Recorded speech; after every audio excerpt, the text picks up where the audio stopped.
நாம இந்த நாள் நிகழ்ச்சி மூலமா யாரு அவங்களோட பிறந்த நாளை சந்தோஷமா கொண்டாடிட்டு இருக்காங்க அப்படிங்கறத பத்தி தெரிஞ்சுக்க போறோம். இந்திய திரைப்பட உலகின் முன்னணி நடிகை, சிறந்த ஆடை வடிவமைப்பாளர் மற்றும் சமூக ஆர்வலரான கௌதமி அவங்க தான் இன்னைக்கு அவங்களோட பிறந்த நாளை சந்தோஷமா கொண்டாடிட்டு இருக்காங்க.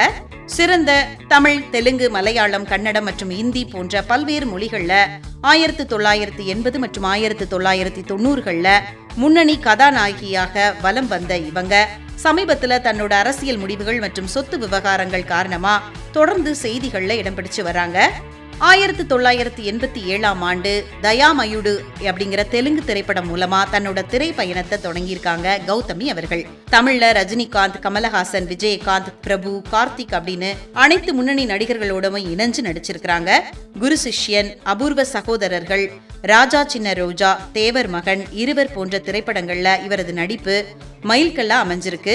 நீண்ட இடைவேளைக்கு பிறகு 2015 வெளியான பாபநாசம் திரைப்படத்துல நடிகர் கமலஹாசனுக்கு ஜோடியா மீண்டும் நடிச்சு பெரும் வரவேற்பை பெற்றிருக்கிறாங்க. சன் தொலைக்காட்சியில அன்புடன் அப்படிங்கிற நிகழ்ச்சியை தொகுத்து வழங்கியிருக்காங்க.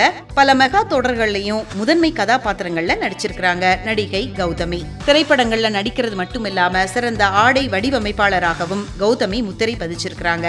குறிப்பா கமலஹாசன் நடிச்ச தசவதாரம் திரைப்படத்திற்காக இவங்களுக்கு சிறந்த ஆடை வடிவமைப்பாளருக்கான விஜய் விருது கிடைச்சிருக்கு. கௌதமி தன்னோட 35வது வயதுல மார்பக புற்றுநோயால பாதிக்கப்பட்டு அதுல இருந்து வெற்றிகரமா மீண்டு வந்துட்டாங்க. புற்றுநோய் குறித்த விழிப்புணர்வை மக்கள்கிட்ட ஏற்படுத்துறதுக்காகவும் நலிந்த பிரிவினருக்கு மருத்துவ மற்றும் கல்வி உதவிகளை வழங்கவும் லைஃப் அகைன் ஃபவுண்டேஷன் அப்படிங்கிற தொண்டு நிறுவனத்தை தொடங்கி நடத்திட்டு வராங்க.